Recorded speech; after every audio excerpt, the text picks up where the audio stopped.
Graça e paz, irmãos e irmãs, bom dia para todos. Na nossa proposta do estudo da escola dominical, nessa forma agora, no formato online, né? Até que nós possamos voltar para estarmos juntos no templo, na congregação do Senhor.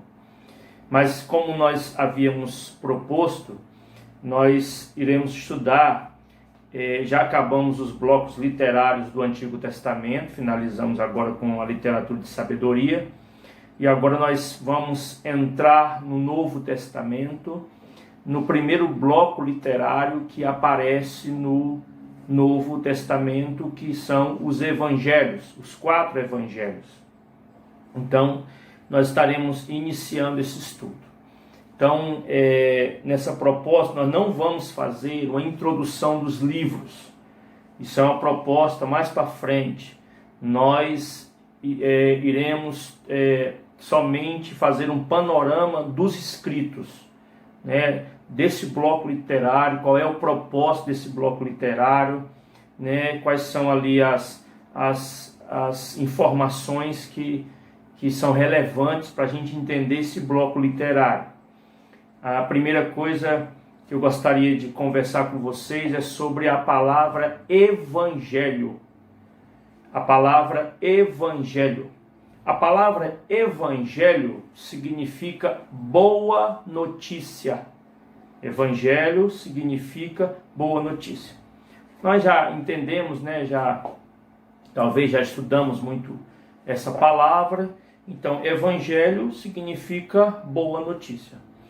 E uma coisa interessante que, antes de nós abordarmos essa questão do evangelho, vamos pensar um pouco em boa notícia.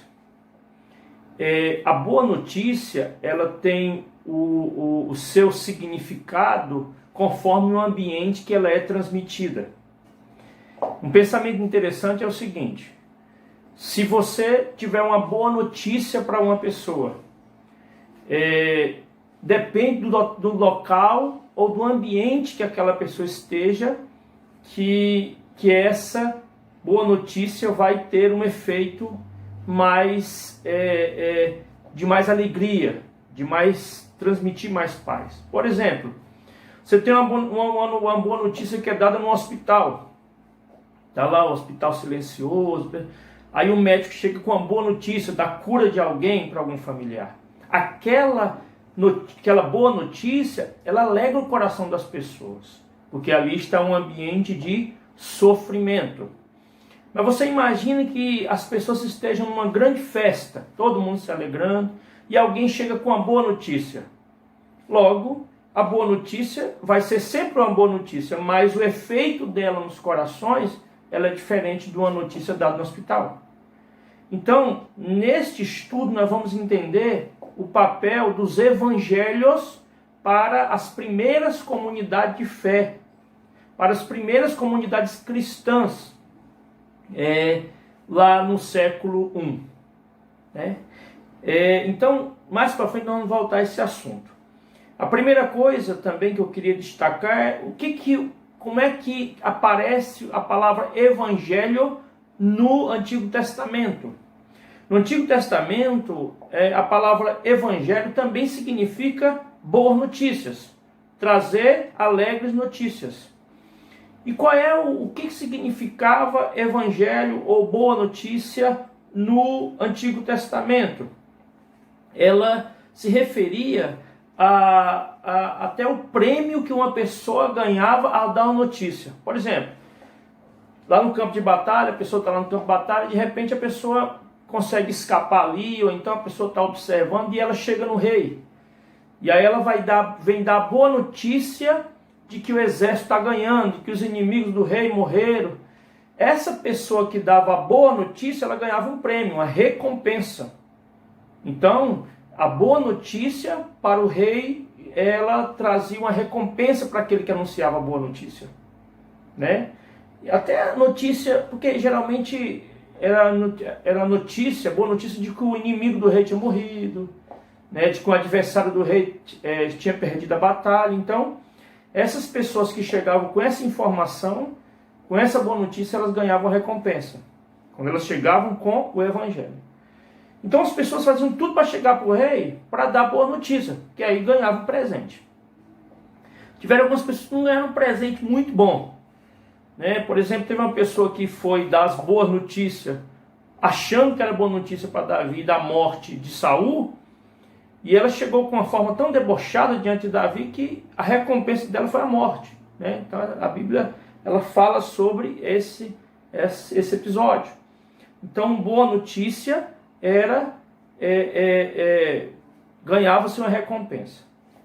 Na literatura bíblica do Antigo Testamento, nós encontramos vários textos que falam da proclamação das boas notícias, do Evangelho, nos textos do Antigo Testamento.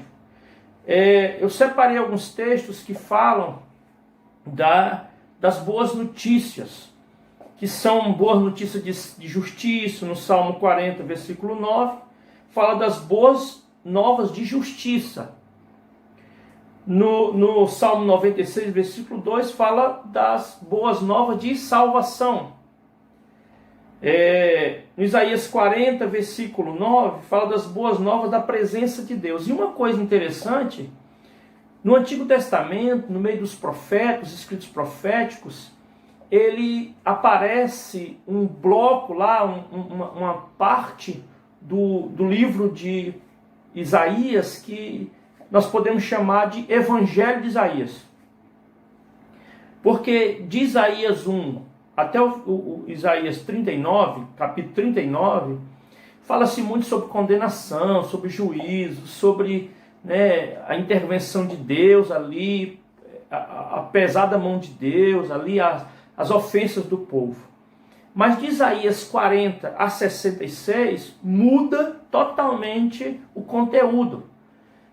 Isaías capítulo 40 começa com consolar, e daí ele começa a falar sobre salvação, sobre restauração, de que aí tem uma parte que ele fala assim, não lembrei das coisas passadas, mas tem coisa nova aí chegando aí, ó, dando boa notícia que o Senhor ia salvar, o Senhor ia restaurar o povo. Então, Isaías, quando você chega em Isaías 40 até 66, nós nos deparamos com o Evangelho, com as boas notícias de salvação. Então, alegrava o coração do povo, alegrou o coração do povo quando eles receberam essa literatura de Isaías 40 a 66. Né? Então, Deus tinha boas novas de salvação. Então, a mensagem é, tem coisa nova vindo aí. O Senhor salva.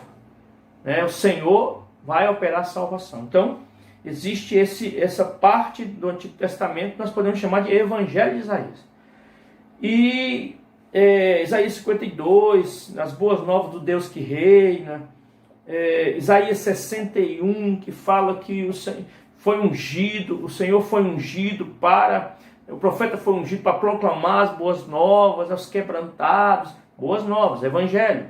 E essa palavra, ela se cumpre em Jesus Cristo.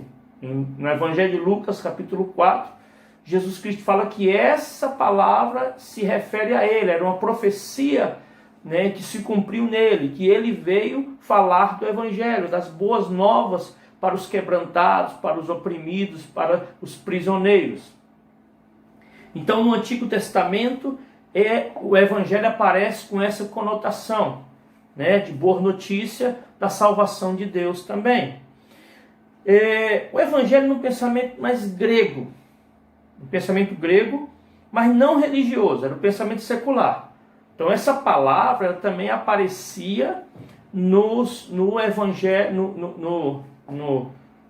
no pensamento grego não religioso, quer dizer, não era o pensamento das comunidades cristãs, não, era o pensamento mais secular, que significava a notícia de uma vitória, seja nos esportes ou nas batalhas. Então, por exemplo, nas Olimpíadas lá da Grécia, só um momentinho, tomar uma aguinha aqui na minha caneca de alumínio. Essa caneca é ungida, amém? Então, Evangelho era a boa notícia, seja numa batalha, por exemplo, nas Olimpíadas, quando a pessoa ganhava, o evangelho significava a notícia que aquela pessoa ganhou.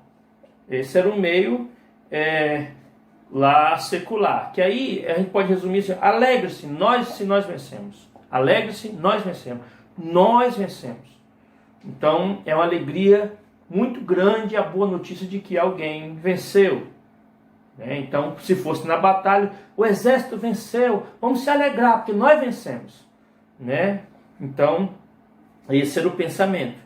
E no pensamento religioso, a palavra evangelho, ela tinha a ver com culto ao imperador. Por exemplo, o imperador era considerado como Deus.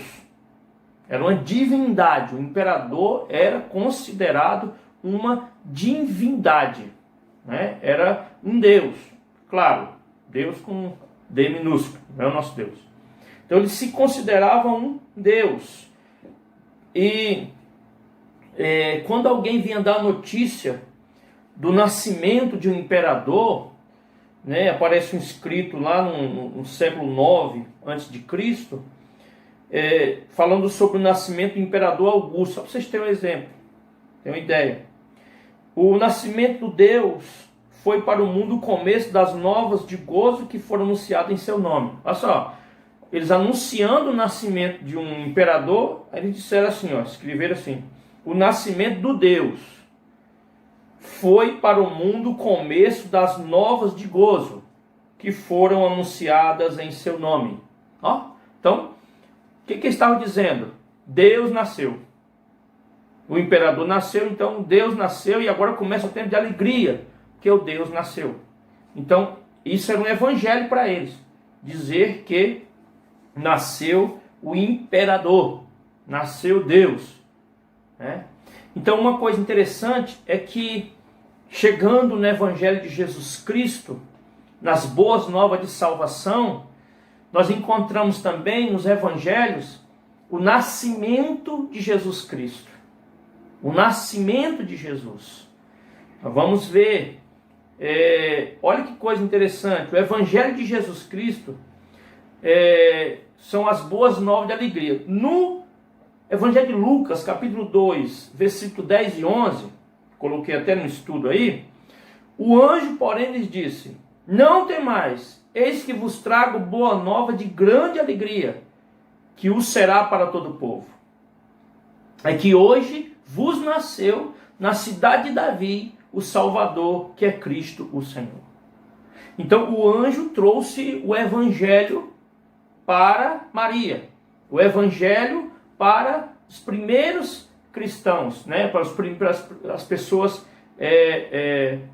que estavam naquele tempo, quer dizer, não eram cristãos ainda, mas viviam ali. A boa nova chegou, Jesus Cristo nasceu, o Salvador, que é Cristo o Senhor. Então, da mesma maneira que o imperador, disseram que o imperador era Deus que nasceu, o Evangelho de Jesus fala de que o Salvador estava chegando, que é Cristo o Senhor. Então, isso é Evangelho. Boa notícia, o Salvador nasceu na cidade de Davi, Belém. Os 4 evangelhos como gênero literário. Então, eu queria entrar também na questão dos evangelhos como obras literárias, gênero literário. Uma coisa interessante é que os evangelhos, assim como os escritos anunciavam a vitória do imperador sobre o inimigo, carnal, humano, o outro exército, um adversário, uma região que se revoltava, o evangelho vinha, eram as boas novas de que o imperador tinha vencido. Quando nós chegamos nos evangelhos, aparece a notícia que Jesus venceu. A boa notícia é que Jesus venceu. É como se nós falássemos, como nós falamos no começo do estudo: alegre-se, nós vencemos. O evangelho de Jesus vem dizer, as boas novas vem dizer, Jesus venceu. Então, essa boa notícia chega para a comunidade cristã daquele tempo, dizendo assim, Jesus venceu. Mas Jesus venceu quem? Jesus venceu o imperador, Jesus venceu um inimigo carnal? Não. Ele venceu tudo aquilo que afeta o ser humano. Ele venceu tudo aquilo que atinge o ser humano, que oprime o ser humano, que abate o ser humano. Por exemplo, nos evangelhos, Jesus venceu as enfermidades. Então, as boas notícias é que Jesus venceu a enfermidade. Jesus venceu a lepra, Jesus venceu a cegueira, Jesus venceu a paralisia, Jesus venceu todas as enfermidades que o povo tinha naquele tempo, porque o povo ficava muito doente, a expectativa de vida era bem menor do que hoje. Alguns falam que era de 40 anos. Então, assim, no tempo não tinha higiene, então o pessoal adoecia muito. Tinha muita lepra por causa até do saneamento que não tinha, a cegueira por causa da areia fina do deserto também causava cegueira, paralisia, em algumas situações.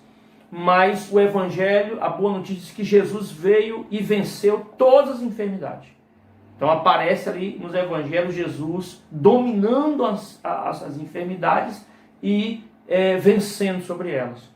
Jesus também venceu a Satanás. Então o evangelho de Jesus é a boa notícia que para a comunidade cristã daquele tempo que Jesus venceu o diabo. Só existe um ser que enfrentou o diabo cara a cara assim e venceu, foi Cristo. Porque tem um pensamento interessante de que, na verdade, Cristo não tem inimigos. Cristo não tem inimigos. Mas o inimigo de Jesus é o diabo. Acho que Cristo nem tem inimigo. É um pensamento interessante. Por quê? Quem tem inimigo é porque eu posso ser abatido, ser tocado pelo inimigo. Mas no nosso caso, que temos Cristo Jesus como nosso Senhor, sabemos que Jesus ele não tem inimigo porque ele já venceu. Não tem ninguém que possa atingir o nosso Cristo. Não tem ninguém que possa atingir Jesus Cristo. Ele é soberano, está acima de tudo. O próprio diabo é criação do Senhor. Então, Deus não tem inimigo. Jesus não tem inimigos.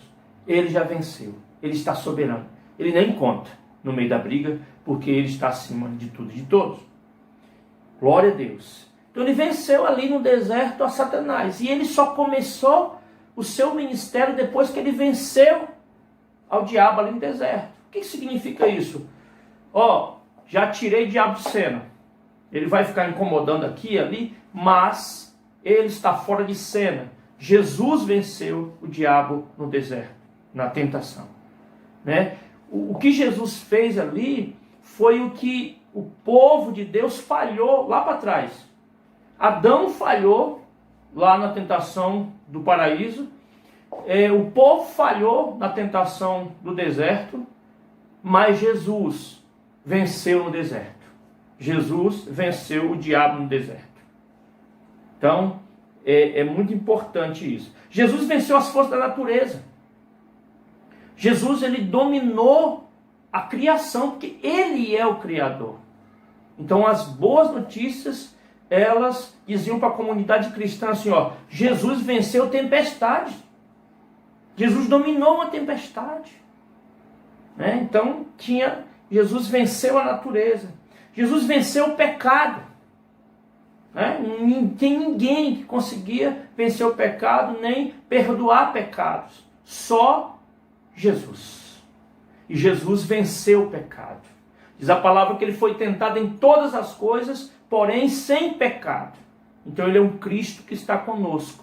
Ele é um Cristo que nos entende, que ele foi tentado em tudo, porém ele não pecou. E por isso, por ser um Deus perfeito, santo, ele venceu o pecado.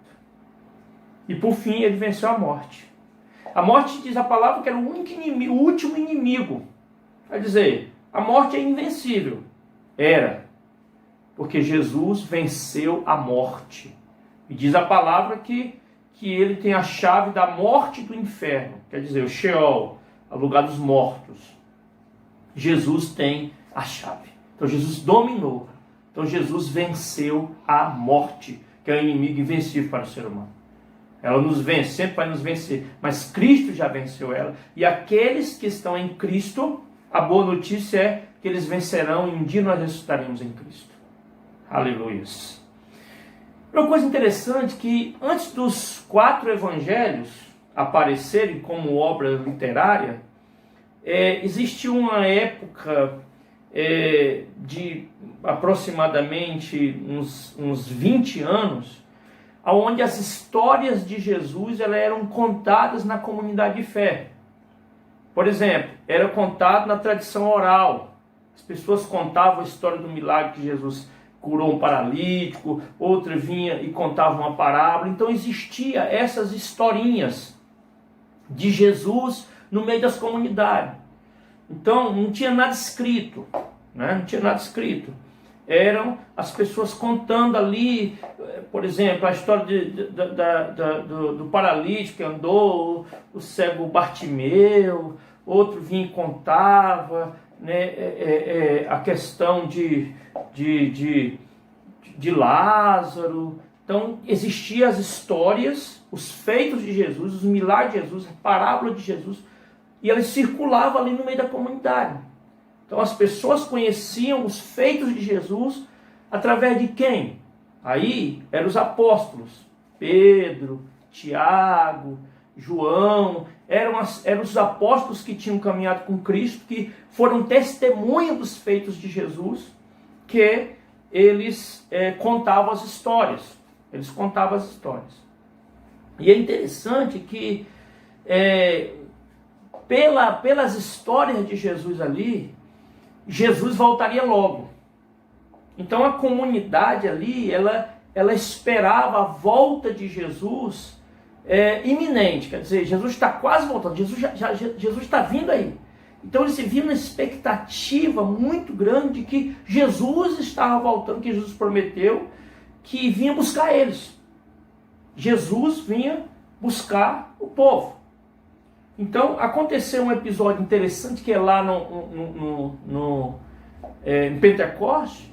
Foi poucos tempos, né, depois que Jesus ressuscitou e ascendeu ao céu, foi assunto ao céu. Ele derramou ali o seu espírito. Então as comunidades de fé ali, as comunidades cristãs, elas viviam imaginando assim: Jesus está voltando, Jesus vai voltar logo. Agora acontece que o tempo foi passando e Jesus não voltou. E eles foram caminhando ali, né, tendo fé, com a fé firme ali. Uma coisa eles tinham certeza: Jesus estava entre eles, o ressuscitado. Então, eles estavam ali, Cristo estava com eles ali. Cristo estava vivo e estava no meio deles. Onde tiver 2 ou mais reunidos, o Senhor está junto. Então, eles tinham essa fé. E o apóstolo Paulo, né, mais na frente, para mim o viver é Cristo. Para mim o viver é Cristo. Né? Então, Cristo estava vivo. Então, aquelas comunidades ali, elas acreditavam que Jesus estava vivo, tinha ressuscitado, estava firme. Mas o tempo foi passando, os apóstolos eles foram morrendo. Tiago morreu primeiro, por volta de 64 a 68, morreram o apóstolo Paulo e morreu o apóstolo Pedro. Então Pedro era a liderança ali, era o apóstolo que pregava ali os feitos de Jesus, que lembrava ali, que alimentava, né, as comunidades de fé. Pedro era um grande líder. Só que com a morte dos apóstolos, dos principais líderes, a comunidade foi ficando cada vez mais perdida, né? Então as histórias de Jesus, elas continuavam sendo contadas ali, alimentando a fé das pessoas, mas então surgiu, né, nesse tempo, algumas pessoas que se dedicaram, inspiradas por Deus, a escrever os feitos de Jesus, colocar essas histórias, né, por escrito. Daí nasceu os evangelhos, daí nasceu o gênero literário dos evangelhos. Então, algumas pessoas, elas se levantaram, pessoas que tinham capacidade, né, de escrita, de leitura, né, tinha que ter dinheiro, né, porque escrever os materiais é muito caro. Então nós vemos a ação de Deus aí, né, para preservar as histórias de Jesus e anunciar, né, colocar por escrito essa história para poder ficar marcado, para que as comunidades de fé pudessem sempre ter acesso às histórias de Jesus e fixasse isso por escrito. Assim nasceu os evangelhos. E os evangelhos é um gênero literário escrito inédito. Não existia, por exemplo, existiam as notícias do imperador, mas não existia nada sobre o imperador, histórias, os feitos do imperador. Então, os evangelhos foi algo inédito. Então, apareceu as obras literárias. Então, a gente vê que a intenção dos evangelhos, os evangelhos não era colocar nada por data. Por exemplo, as histórias que circulavam no meio das comunidades cristãs não tinham data. Eles não falavam, ó, tal dia, tal hora, não existia isso. O que interessava para eles é que Jesus tinha feito milagre, né? Às vezes fala das regiões, de algumas regiões, mas muitas vezes aparecem os termos, por exemplo, depois daquele dia, né?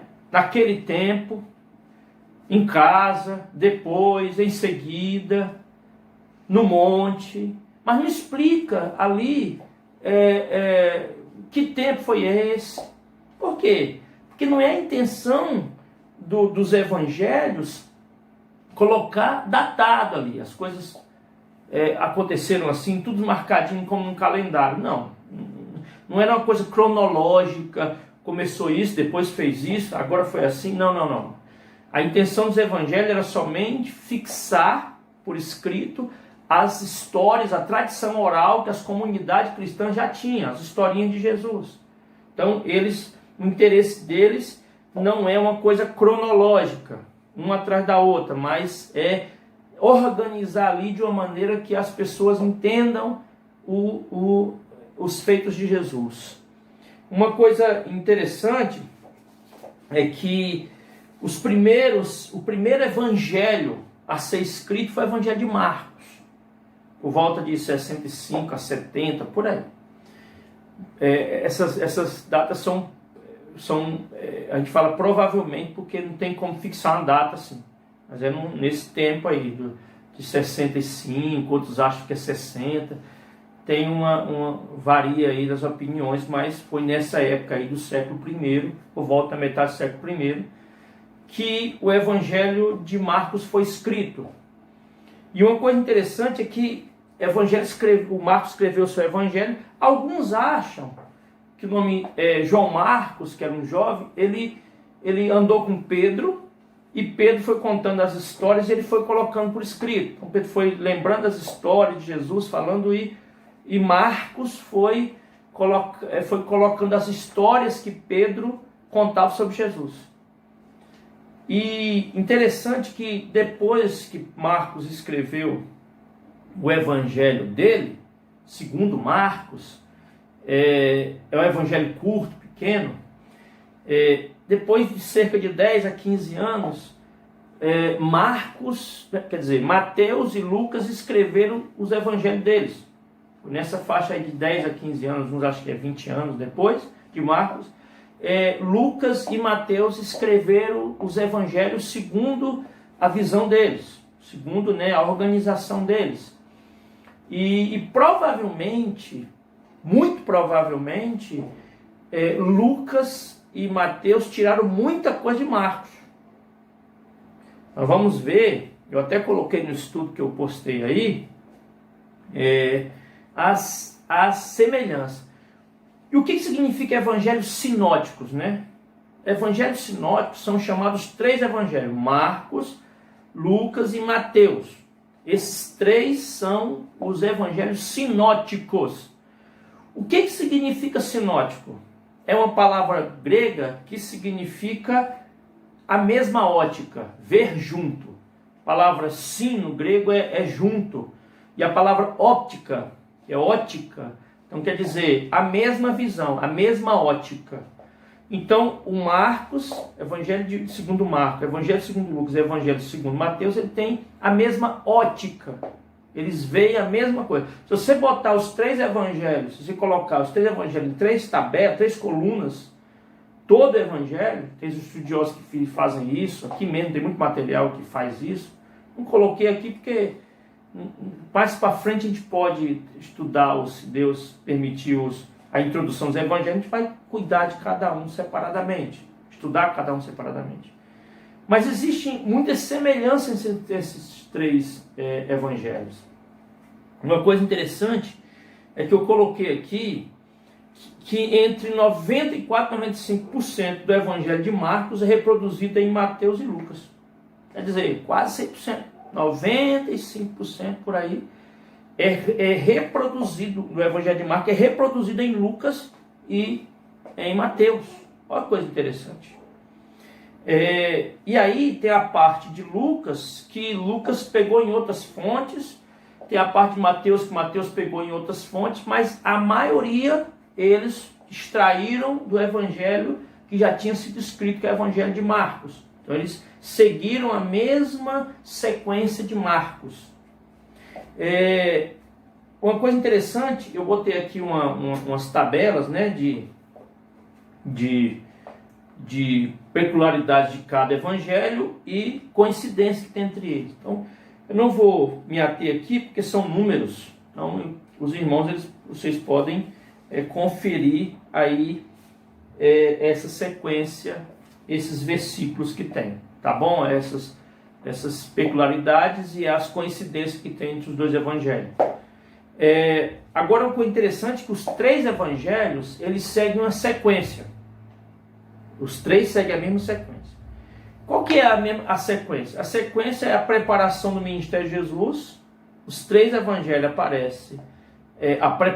Primeiro aparece a preparação do ministério de Jesus, João Batista, né, aí Jesus se prepara, vai para o deserto e tal, e Jesus está sendo preparado para o ministério.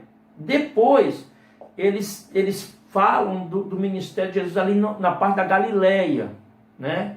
Que é a parte ali, a parte baixa ali, a parte da Galileia. Então, os três evangelhos sinóticos, eles tratam mais dessa extensão geográfica da Galileia.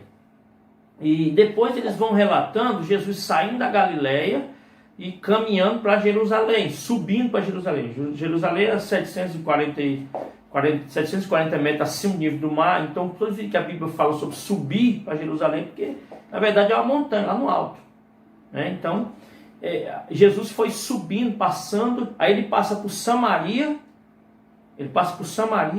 e aí ele vai subindo para Jerusalém. Então, os evangelhos ele fala desse percurso de Jesus saindo da Galileia e caminhando ali, fazendo milagres. Em Samaria ele encontra ali os samaritanos, nos três evangelhos não fala da samaritana, mas nos três evangelhos fala que ele passa por Samaria, o pessoal rejeita, tem aquela questão toda. E Jesus passa por ali. Então, ele vai subindo para Jerusalém. E ele finaliza o ministério dele em Jerusalém. Nos três evangelhos, Jesus finaliza o seu ministério ali em Jerusalém, que aí vai para a última semana, que é a semana que nós estamos entrando, Semana Santa. É a Semana Santa, né?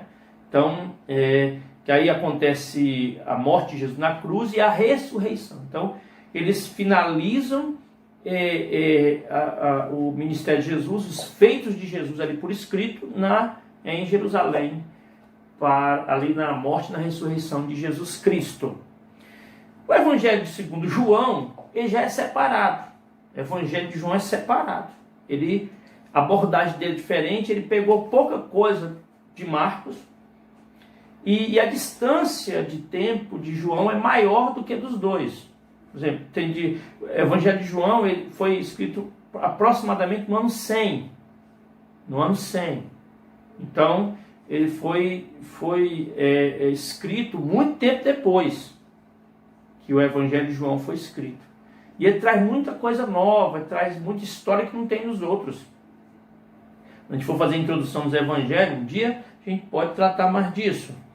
E o Evangelho de João, ele não trata Jesus saindo da Galiléia, fazendo esse percurso. Ele trabalha mais, ele trabalha com Jesus ali, na Galiléia, mas ele trabalha mais, a maior quantidade de tempo, Jesus fica ali nos arredores de Jerusalém e em Jerusalém.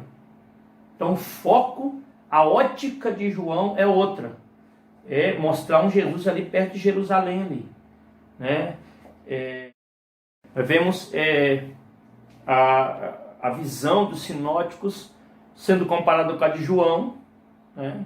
Nós vamos ver no quadro em seguida.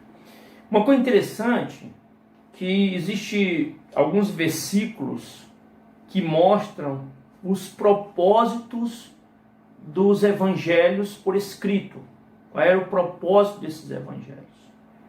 Uma coisa interessante é que em Lucas capítulo 1, eu coloquei no estudo por extenso, de 1 a 4, fala assim, primeiro capítulo de Lucas: visto que muitos houve que empreenderam uma narração coordenada dos fatos que entre nós se realizaram, conforme nos transmitiram os que desde o princípio foram deles testemunhas oculares e ministros da palavra. Igualmente a mim me pareceu bem, depois de acurada investigação de tudo desde a sua origem, dar-te por escrito, para Teófilo, excelentíssimo Teófilo, uma exposição em ordem para que tenhas plena certeza das verdades em que foste instruído. Então, Lucas fala que ele pegou ali as historinhas, né, daqueles que testemunharam Cristo, aqueles que pregaram a palavra, e fez assim uma compilação, né, da história dos feitos de Jesus, com a intenção de que Teófilo, e na verdade era para a igreja também, tivesse certeza das verdades que ele tinha sido ensinado. Então, o que isso segue para as comunidades cristãs do primeiro século? Que a comunidade cristã, ao ter contato com o Evangelho de Lucas, era para ter certeza que eles e elas, as verdades que foram pregadas sobre Cristo, na verdade, elas poderiam se confirmar no Evangelho.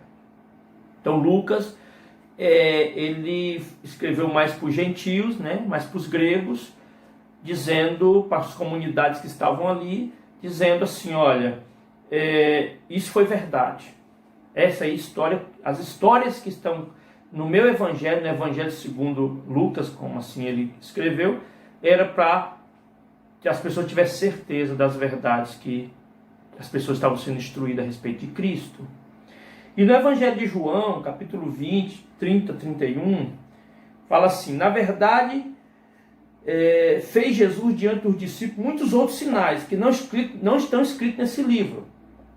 Estes, porém, foram registrados para que creiais que Jesus é o Cristo, o Filho de Deus, e para que, crendo, tenhais vida em seu nome.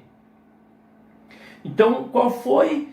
Aí o apóstolo João falou assim, olha, tem muita coisa que não está no meu evangelho assim, que eu escrevi. Tem muita coisa por aí que não está aqui. Mas o que está aqui é para que vocês tenham, para que vocês creiam e tenham vida no nome de Jesus. Então, o que está escrito aqui é para que vocês tenham vida e através da fé no nome de Jesus. Então, a intenção do Evangelho de João foi essa. E a intenção do Evangelho de Lucas reflete também a intenção dos 4 evangelhos, que era mostrar ali. Interessante que Evangelho não é uma biografia de Jesus, não é um biógrafo estudando a vida, escrevendo sobre a vida de Jesus. Não é uma biografia, né? Então, não são 4 histórias do Evangelho de Jesus. Não são 4 histórias sobre Cristo. Na verdade, é uma história só de um evento que aconteceu, que foi Cristo enviar o seu Filho ao mundo para salvar a humanidade, mas através de 4 óticas. né, de 4 pessoas que escreveram em lugares diferentes, em época diferente. Ainda que tenha uma separação de anos menor entre alguns e outros, mas a região é diferente e os propósitos, o público é diferente. Mas é o mesmo evangelho, é o mesmo Cristo. Se você, alguns estudiosos também, colocam os evangelhos em harmonia. Se você procurar na internet, você acha. A harmonia dos evangelhos. Você vai encontrar as passagens todas lá, com João também, e é uma história linda, é a vida de Jesus ali. Então, é um evangelho só. É escrito segundo a visão de algumas pessoas que foram usadas por Deus para fixar as histórias de Jesus, para alimentar. E até hoje nós lemos os 4 evangelhos. Olha como é que nós conhecemos Cristo. Interessante, eu quero fazer você pensar nesse momento o seguinte: se tirar Gênesis da Bíblia, a gente não sabe da onde veio o pecado, da onde veio o mal, por que nós vemos essas atrocidades, essas coisas ruins. A mesma coisa, se tirar os evangelhos da Bíblia, os 4 evangelhos, o que se sabe sobre Jesus? Porque o apóstolo Paulo, ele escreveu as cartas antes dos evangelhos.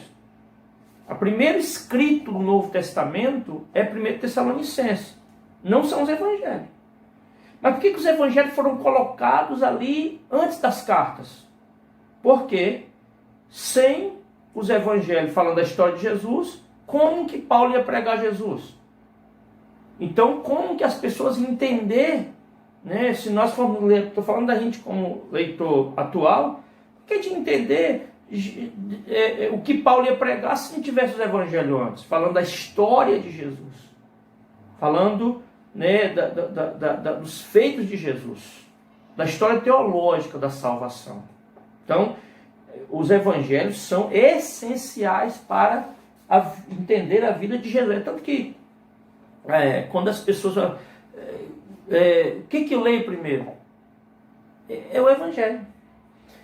Eu aprendi com um cara que eu admiro muito, o pastor Felipe Bagli, da Metodista em Santa Luzia. É um cara que eu gosto muito de ouvir ele, é um cara que eu até recomendo, um cara muito bom no Evangelho de João, especialista em João, um cara que eu admiro. Sempre quando tem uns minicursos, quando eu posso ir, eu vou, porque eu admiro muito ele, porque ele é um especialista em João, no Evangelho de João. Tem até os vídeos dele no YouTube, que ele fez uma sequência de pregações para a igreja de Santa Luzia sobre o Evangelho de João, que é interessante, muito interessante. Eu recomendo. Felipe Bagli, é um cara que eu admiro muito como estudioso. E ele trouxe uma coisa interessante. A gente tem uma coisa que... qual é o primeiro evangelho que a gente tem que ler? Aí a gente diz João. Mas segundo ele, que é um especialista em João, é o pior evangelho, entre aspas, para ler no começo. Porque é o evangelho mais complexo. Ele é muito bonito, assim, muito romântico, mas ele é muito complexo, a teologia dele. E aí ele falou que o melhor evangelho para se ler, de primeira assim, é o evangelho de Lucas, que ali está colocado tudo ordenado, os feitos de Jesus. Então, eu sigo muito a opinião dele nessa área, porque ele conhece bem o Evangelho de João, sabe como que é mais complexo o Evangelho de João. Eu queria agora expor um quadro aqui, que eu coloquei até no estudo aí dos irmãos e irmãs, que são os contrastes entre o Evangelho sinótico, os 3, da mesma ótica, e o Evangelho de João. Eu vou colocar os sinóticos e o Evangelho de João ao lado. Os sinóticos, eles estão preocupados principalmente com o ministério de Jesus no norte, na região da Galileia. João, ele cobre mais o ministério na região da Judéia, ali, Jerusalém. Então, como eu já falei, a proposta deles a questão geográfica onde Jesus andou é diferente. Nos sinóticos, a ênfase é no reino de Deus, ou no reino dos céus. Em João, o foco é na pessoa de Jesus, não é do reino. Fala pouquíssimas vezes sobre o reino. Fala sobre a pessoa de Jesus. No sinótico, Jesus é filho de Davi, filho do homem. Em Mateus aparece mais filho de Davi, em Lucas aparece filho do homem. Em João, Jesus é o filho de Deus, né? É o filho de Deus. No sinótico, a expectativa da igreja é a expectativa do nascimento da igreja, no sinótico. Já no Evangelho de João, a expectativa é do amadurecimento da igreja. Então, como o Evangelho dos sinóticos, a proposta deles é falar dos feitos de Jesus ali, para fortalecer a fé, para que as pessoas elas caminhem, o Evangelho de João é para que as pessoas amadureçam na vida com Deus, na vida com Jesus. Então a gente lê João já quando a gente já tem uma caminhada cristã, porque a gente vai amadurecendo e vendo a revelação do Filho de Deus. Nos sinóticos, foca na história terrena de Jesus, na história de Jesus na terra e seus feitos na terra. No Evangelho de João, é focado no significado de Jesus nos céus. Quer dizer que antes da criação, no capítulo 1, fala que Jesus já existia. O Verbo estava com Deus, tal, sem ele, nada foi feito. Olha que coisa interessante. Então, João, ele fala de Cristo antes de vir à Terra. Os outros evangelhos falam do nascimento, né? Mas ele fala da questão, significado espiritual, celestial, né, de Jesus. É outro foco. Os discursos no sinótico são geralmente curtos. O evangelho interessante que se a gente for comparar os evangelhos com filmes, por exemplo, o Marcos é um filme de ação. Marcos são 16 capítulos, mas é tudo rápido, não tem interrupção, não tem muito discurso. É milagre, um milagre atrás do outro. E ele escreveu para os romanos. Marcos escreveu para os romanos, a comunidade cristã romana ali que estava em Roma, para alimentar a comunidade ali que estava em Roma. Então, ele fez tudo para apresentar ali aos romanos um Senhor Jesus poderoso, cheio de milagres. Então, ele é um filme de ação. Lucas já escreveu para os gregos ali, já é um filme de história. É um documentário, vamos dizer assim, se puder comparar com isso. Mateus já escreveu para os judeus, para a comunidade ali de judeus, para os judeus não cristãos, para a questão da conversão também. Mas ali é como se ele estivesse fazendo um ensino bíblico, um estudo bíblico, né? Fosse assim um filme mais para ensinar. Já João é um filme mais de romance, né? É um filme mais assim diferente na conotação, né? Então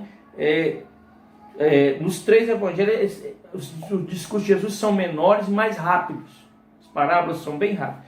Já em João os discursos são longos, são pregações longas, né, de Jesus. Por exemplo, Jesus no discurso de despedida é de João 3 até João 17. São 3 capítulos de Jesus falando ali. Já nos outros evangelhos, os episódios são bem menores. Os feitos de Jesus são colocados bem simples, bem objetivos. Nos 3 evangelhos não tem comentário muito dos autores, eles colocam ali os feitos de Jesus. No evangelho de João tem os comentários. João comenta também no evangelho sobre os feitos de Jesus. Então entra a fala de João ali também, do escritor. No evangelho dos sinóticos aparece uma Páscoa só. Jesus, uma Páscoa só. No evangelho de João aparece 3 Páscoas, significando mais a questão de Jerusalém, ali onde Jesus estava no evangelho de João. Minha canequinha ungida. Estamos entrando já nos finalmente, e eu queria falar aqui das propostas do começo e do final de cada evangelho. O começo de Marcos é Jesus começando o seu ministério no batismo, e ele Marcos finaliza com Jesus sendo assunto ao céu, Jesus subindo aos céus. O Evangelho de Lucas inicia com anúncio e preparação para a chegada do menino Jesus, né? Que é Zacarias, Ana, Simeão, e finaliza com Jesus também subindo aos céus. E interessante que Lucas escreveu o Evangelho de Lucas e Atos. E é interessante que da maneira que acaba Lucas, começa Atos. Lucas acaba o Evangelho de Lucas com Jesus sendo assunto aos céus. Já em Atos, capítulo 1, aparece a mesma coisa. Então, o livro de Atos é a continuação do Evangelho de Lucas. Entendeu? Então, por isso que um termina com Jesus subindo aos céus, o outro começa Jesus subindo aos céus. Então, é a continuação da história. Evangelho de Lucas, Atos continua, porque é o mesmo escritor, Lucas. Mateus é interessante, né? Eu falei no começo do estudo que o primeiro evangelho a ser escrito foi o Evangelho de Marcos. E por que Marcos não está em primeiro lugar na nossa Bíblia? No cânon bíblico? Tem uma explicação. Mateus ele foi escrito primeiro porque Mateus é a grande dobradiça entre o Antigo Testamento e o Novo. O Mateus é o evangelho que cita muitas vezes o Antigo Testamento, mais de 70 vezes ele cita o Antigo Testamento. E dessas 70 vezes, 11 dessas expressões fala assim, tudo isso aconteceu para se cumprir o que o Senhor havia dito pelos profetas. Então o Evangelho de Mateus está ali em primeiro lugar, por quê? Porque ele faz a ponte entre os profetas e o Novo Testamento. Os profetas de Jesus. Então ele pega as profecias dos profetas e ele escreve dizendo assim, olha, Jesus realmente é o Messias prometido no Antigo Testamento. Porque Mateus escreveu para os judeus. Então a intenção de Mateus era provar que Jesus era o Messias prometido pelos profetas, Zacarias, Isaías. Então, por isso que o Evangelho de Mateus está em primeiro lugar na Bíblia. É por causa dessa situação aí dos profetas e fazer a profecia, o cumprimento da profecia em Cristo Jesus. Então, Mateus veio para trazer essa proposta. E João, ele começa com a divindade de Jesus, que o Verbo se fez carne, habitou entre nós, cheio de graça e verdade, e finaliza com a promessa da sua volta. Então João termina o Evangelho com Jesus prometendo, vou voltar. Então já estava, presta atenção, 100 anos já, no ano 100, meio século lá. Então Jesus já estava prometendo, eu vou voltar para buscar vocês. Então, existe mais um texto que eu queria falar, para a gente finalizar, que está lá em Atos, capítulo 10, que fala, que tem um textozinho, que isso também eu aprendi com o pastor Felipe Bagli, ele trouxe para a gente lá, eu fiz um curso lá que é interessante, que ele trouxe, e a abordagem, né, que Atos 10 faz, é a mesma proposta dos evangelhos, a mesma proposta do evangelho. Então, se você tiver com sua Bíblia aí, no estudo está por extenso. Então, vamos ler no estudo mesmo, que está por extenso. Atos 10, 37 a 43. Essa é a mesma estrutura dos evangelhos. É a mesma proposta do evangelho. É como se aqui em Atos 10, Lucas colocasse um mini evangelho. Resumisse o evangelho. Resumisse a proposta de Jesus para a humanidade. Versículo 37. Vós conheceis a palavra que se divulgou por toda a Judéia, tendo começado desde a Galiléia, Jesus na Galiléia, depois do batismo que João pregou. Como Deus ungiu a Jesus de Nazaré com o Espírito Santo e com poder, o qual andou por toda parte, fazendo bem e curando a todos os oprimidos do diabo, porque Deus era com ele. Aleluia. E nós somos testemunhas de tudo o que ele fez na terra dos judeus e em Jerusalém, ao qual também tiraram a vida, pendurando no madeiro. Jesus foi para a cruz. A este ressuscitou Deus no terceiro dia e concedeu que fosse manifesto. Jesus ressuscitou e apareceu, aleluia. Não a todo o povo, mas às testemunhas que foram anteriormente escolhidas por Deus, isto é, a nós, que comemos e bebemos com ele, depois que ressurgiu dentre os mortos. Olha uma testemunha que teve com Jesus lá. Aleluias. E nos mandou pregar ao povo e testificar que ele é ele que foi constituído por Deus, juiz de vivos e de mortos. Aleluia. A pregação tem a ver com Jesus, que veio para o juízo de vivos e mortos. E por fim, dele todos os profetas dão testemunho de que por meio de seu nome, todo aquele que nele crê recebe remissão de pecados. Aleluia.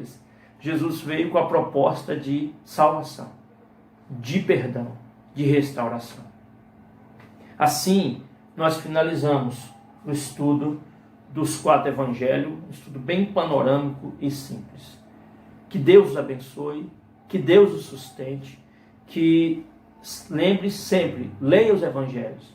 A sua fé será sempre renovada pelos feitos de Jesus. Nós estamos vivendo tempos de crise, como eu tenho falado, tempo de desorientação. Mas Jesus Cristo está entre nós. Jesus Cristo vive. Ele venceu a morte, o pecado, o diabo, o capeta todo. Jesus venceu. A boa notícia para mim e para você, Jesus já venceu o coronavírus. Jesus já venceu isso tudo. E nós nos baseamos nos evangelhos, nas histórias que foram fixadas sobre Jesus Cristo. Essa história do alimento. Jesus Cristo ressuscitou, está no nosso meio. Ele salva, cura e liberta. Ele faz a obra. Ele redime de pecados. Ele liberta o pecador. Ele transforma, ele converte. Aleluias. Eu quero pedir a bênção do Senhor sobre a vida de vocês. Quero louvar ao Senhor pela vida de vocês. Que Deus abençoe e continue firmes na fé. Jesus vive, está entre nós. A história dele, os feitos dele nos alimenta a cada dia. Que Deus abençoe. Em nome de Jesus.